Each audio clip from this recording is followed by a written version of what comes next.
Hello, I am Amanda Bach, and this is the Google News Timeline. As you can see, it is a powerful, searchable, visual collection of news stories. This is what it looks like when you first come to it. I'm going to delete their default search because it might get in the way of our task here.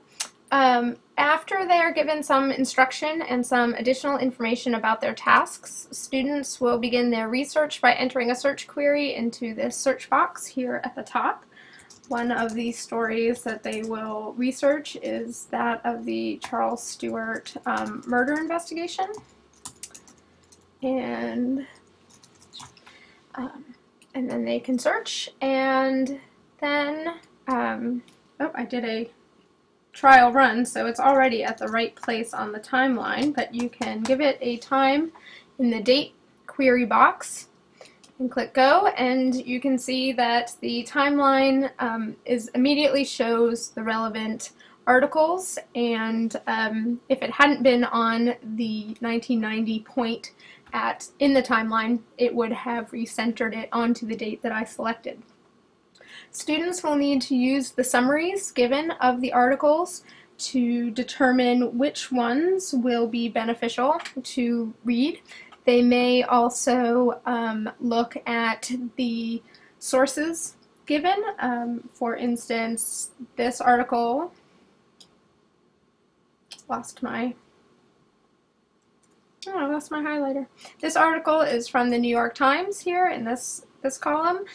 So they may recognize that as a reputable news source and go for that one. They may notice that this article here is also from the New York Times and includes a mention of a black gunman. Knowing that we are looking at racially motivated incidents, they might decide that this is a worthwhile article to look at, and they may click on it.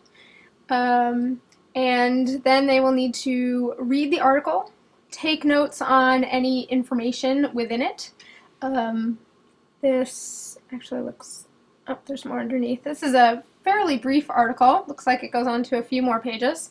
So they will need to read this fairly carefully, take notes.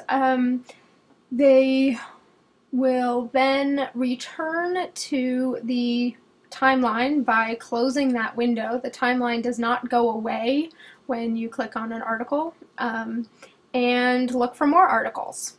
They will continue this process, sharing information within their group until they can answer questions about the who, what, where, when, and why of their particular news story.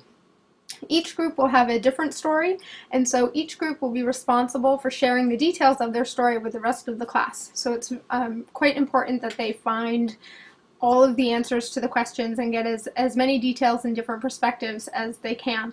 A lot of these stories are complicated. Many of them, like the Charles Stewart case, the way that the media presented them over time changed as new facts came to light. So they're not simple cases, and students will have to do a fair amount of research and digging to get the full story. Google Timeline is very easy to use, as you can see, and that enables students to focus their efforts on actual research and not navigating the research tool. And this is the ideal tool for this particular project, and it will be useful in any project where students need to find news articles. Thank you very much.